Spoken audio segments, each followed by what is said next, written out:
ராகுல் டிராவிட்டுக்கு பிறகு கௌதம் கம்பீர் இந்திய கிரிக்கெட் அணியின் தலைமை பயிற்சியாளரா நியமிக்கப்பட்டாரு. இவருடைய பயிற்சியின் கீழே இந்திய அணி ஐசிசி சாம்பியன்ஸ் கோப்பை, ஆசிய கோப்பை மற்றும் T20 தொடர்களை வென்றது.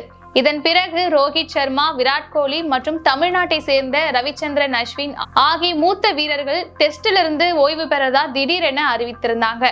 இதற்கு கம்பீருடைய அணுகுமுறை தான் காரணம் அப்படின்னு குற்றச்சாட்டு எழுந்தது. பிறகு சமூக வலைதளங்கள்ல கம்பீர் கடுமையா வசைப்படப்பட்டாரு. இளம் வீரர்களை கொண்டு அச்சமற்ற இந்திய அணியை உருவாக்கும் முயற்சியில் ஈடுபட்டிருப்பதா கம்பீர் சொல்லியிருக்கிறாரு. அதன் பிறகு இந்தியாவிற்கு சுற்றுப்பயணம் வந்த நியூசிலாந்து அணிக்கு எதிரான டெஸ்ட் தொடரில் 3 போட்டிகளிலும் இந்தியா தோல்வியடைந்தது. இதன் தொடர்ச்சியாக தென்னாப்பிரிக்க அணிக்கு எதிரான டெஸ்ட் தொடரையும் இந்தியா முழுமையாக இழந்தது.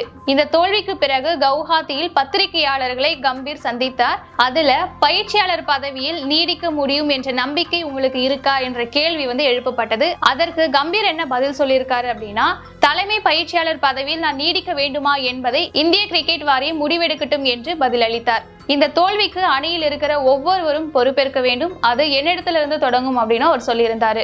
இந்த விளக்கத்திற்கு பிறகும் கூட சமூக வலைத்தளங்கள்ல கௌதம் கம்பீர் மீதான விமர்சனங்கள் குறைந்த பாடு இல்ல.